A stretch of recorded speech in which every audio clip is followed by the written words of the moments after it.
الحمد لله رب العالمين والصلاة والسلام على سيد الأنبياء والمرسلين محمد وعلى آله وصحبه أجمعين. أما بعد فأعوذ بالله من الشيطان الرجيم. بسم الله الرحمن الرحيم. ما أصاب من مصيبة فبما كسبت أيديكم ويعفو عن كثير. وقال تعالى: إنما يعمر مساجد الله من آمن بالله واليوم الآخر. وقال تعالى: وأقيموا الشهادة لله. قال النبي صلى الله عليه وسلم: انصر أخاك ظالما أو مظلوما، أو كما قال النبي صلى الله عليه وسلم. قابل بزرگوں، دوستوں، نوجوان ساتھیوں، اللہ تعالیٰ نے جو ہم کو دین متین عطا فرمایا ہے، یہ وہ دین ہے جو اپنے اندر انقلاب اور اپنے ماننے والوں کے اندر ایک احساس، ایک جذبہ ہر زمانے میں پیدا کرتا رہتا ہے. کیونکہ اللہ نے پہلے جتنے انبیاء کو کتابیں یا دینی شریعت عطا فرمائے تھے، وہ اس دور کے اعتبار سے، اس لمحے کے، ان اوقات کے اعتبار سے محدود تھے. بعد میں اللہ تعالیٰ نے ہمارے پیارے اور آخری نبی محمد رسول اللہ صلی اللہ علیہ وسلم پر قرآن مقدس کو نازل کیا. پھر اللہ نے اعلان فرما دیا: اب دین اسلام مکمل ہو چکا ہے. اب جب ہمارے نبی کے اوپر دین اسلام مکمل ہو چکا ہے، ہمارے نبی کے بعد کوئی نبی آنے والا نہیں ہے، تو یہی دین، یہی قرآن، یہی دستور، یہی منشور اور یہی اسلامی اصول و آداب قیامت تک کے والے انسانیت کے لیے نمونہ اور اسلامی ارشادات ہے. اس لیے اللہ نے زندگی کا ہر گوشہ، ہر پہلو، ہر قسم کی نوعیت، ہر قسم کا وقت، ہر قسم کا فعل، ان تمام چیزوں کا حل اللہ نے اسلام میں رکھ دیا. دنیا میں جتنے بھی حالات آئیں گے، جیسے بھی حالات آئیں گے، مسلمانوں کے اوپر جیسے بھی حالات آئیں گے، جیسے بھی انقلاب آئیں گے، چاہے وہ اپنی جانب سے ہو یا اخیار کی جانب سے ہو، چاہے وہ ہماری سستی ہو یا اوروں کی لاپرواہی ہو. اوروں کی لاپرواہی ہے تو اس میں ہمارا کیا قصور ہے؟ ہماری سستی ہے تو یہ بات تو سمجھ میں آ گئی، مگر اوروں کی لاپرواہی ہے تو اس میں ہمارا کیا قصور ہے؟ پھر اسلام ہمیں اس بارے میں کیا سبق دیتا ہے؟ اگر اس میں میری سستی ہے تو اسلام یہ کہیں گا کہ اپنی سستی کو دور کر دو، اپنی لاپرواہی کو، بے حسی کو اور بے دینی کو ختم کر دے. اور اگر عورت کی جانب سے ہے تو پھر اسلام کیا کہتا ہے ہمیں اس سلسلے میں؟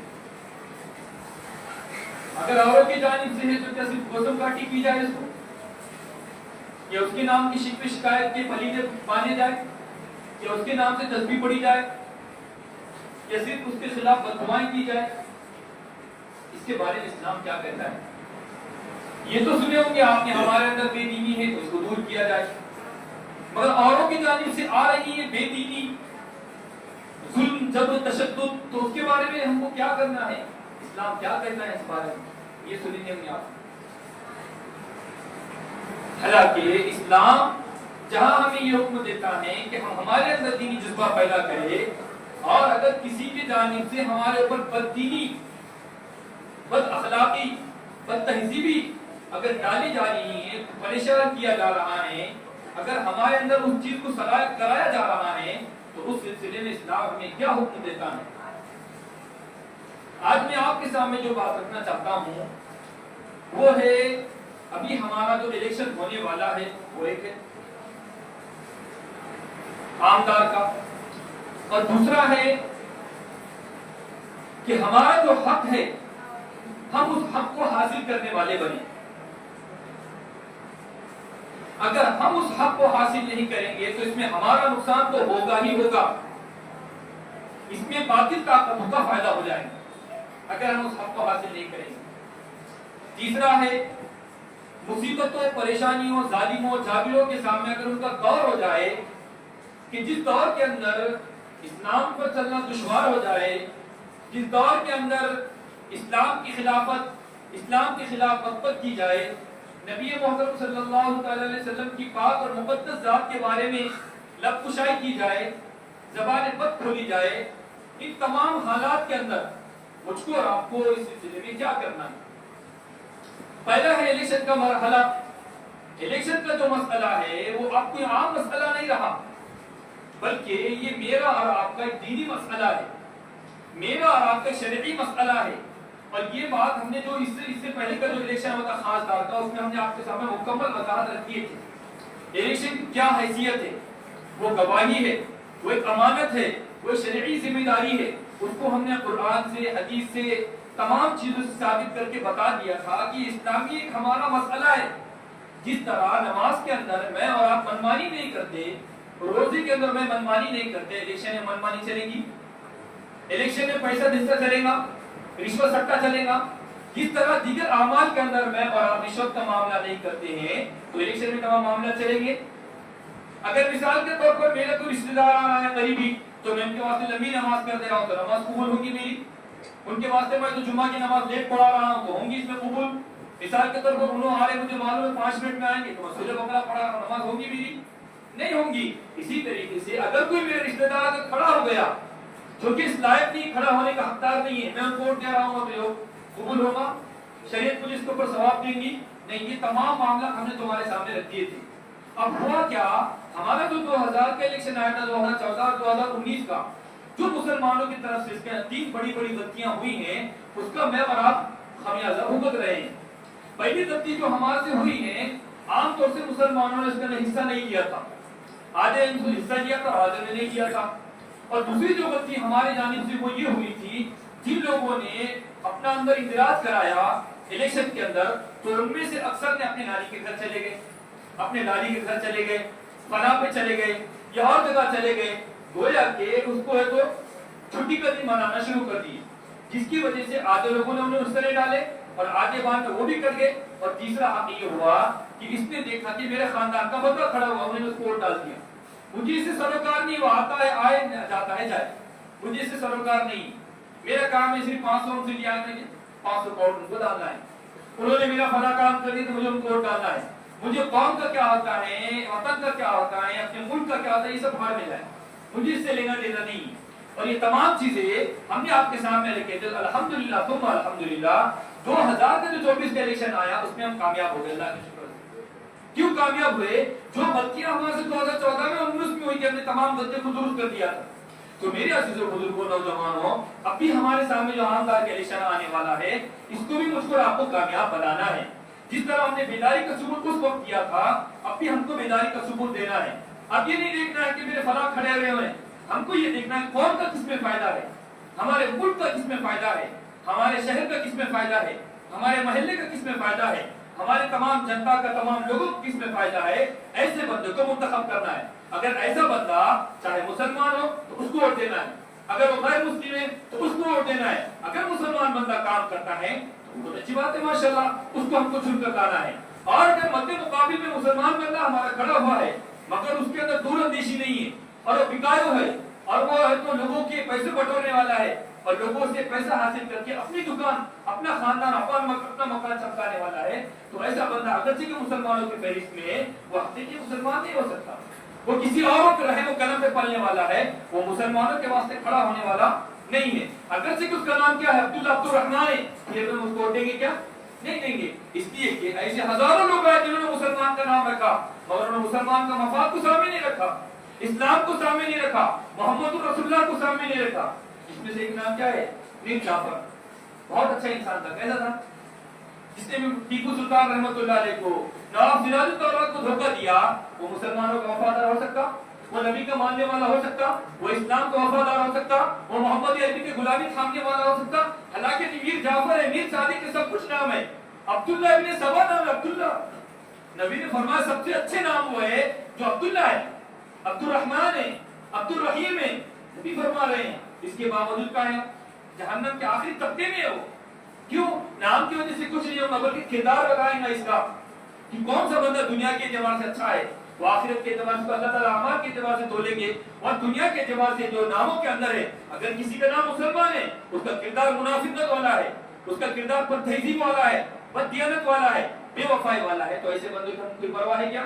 نہیں. تو یہ بات کو ہمارے ذہنوں میں یہ رکھنا ہے. آئندہ جو الیکشن کا مرحلہ آنے والا ہے اور اس کی آخری کل 19 اکتوبر کی تاریخ ہے, جن بندوں نے اس میں اندراج نہیں کیا ہے, اپنے ناموں کو نہیں لکھایا ہے اور جن بندوں نے اپنا الیکشن کارڈ نہیں بنایا ہے, ان کی دینی ملی وطنی ذمہ داری ہے کہ اپنا اس ملت کا سبب دیتے ہوئے, دین کا ثبوت دیتے ہوئے, وطن کا ثبوت دیتے ہوئے وہ بندے اپنا اندراج کرنے والے بنے.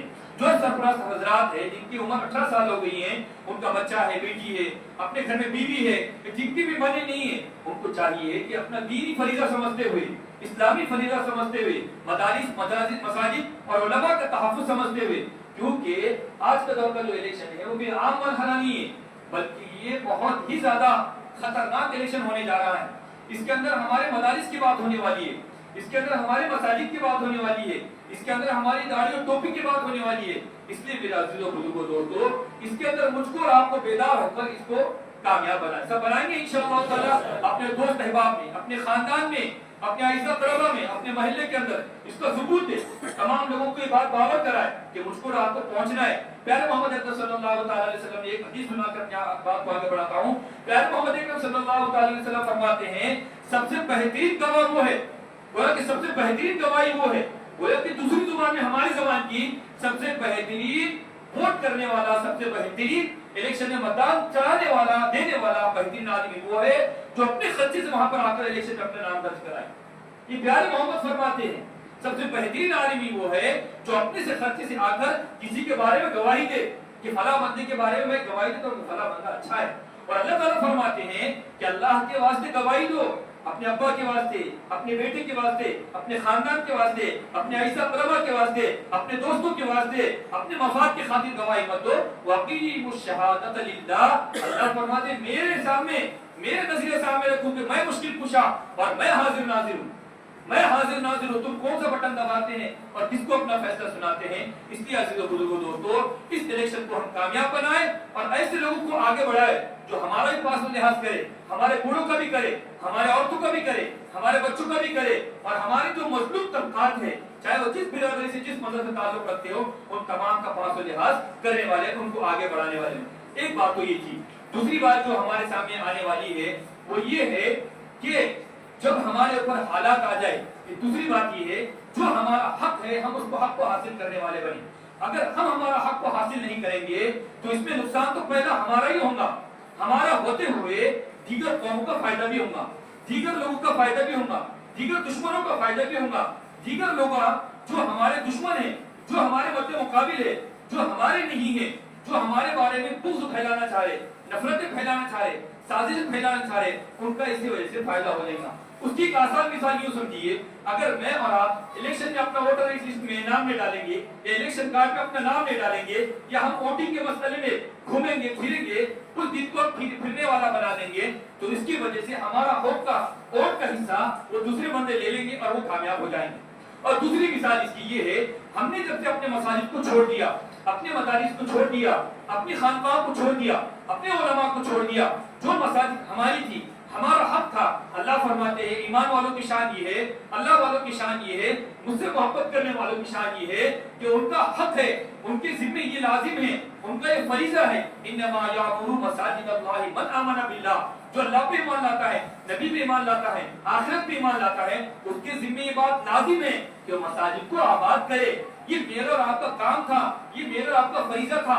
ہم مسلمان ہیں, ہم اللہ کے ماننے والے ہیں, آخرت کے ماننے والے ہیں, ہم محمد عربی کے دامن کو تھامنے والے ہیں, ہم اللہ کا نام لینے والے ہیں. تو یہ میرا کام تھا, ہم مساجد کو آباد کرتے, ہم مساجد کو سجدے سے آباد کرتے, ہم مساجد کا پاس و لحاظ کرتے, ہم مساجد کی تعظیم کرتے, ہم مساجد کے کھٹے بنتے, ہم مساجد کے نوکر بنتے, ہم مساجد کے خادم بنتے, ہم مساجد کے محافظ بنتے, ہم مساجد کے نگران بنتے. میں اور آپ جس طرح میری پراپرٹی, میری جائیداد, میرے کاروبار کی حفاظت کرنے والے ہیں,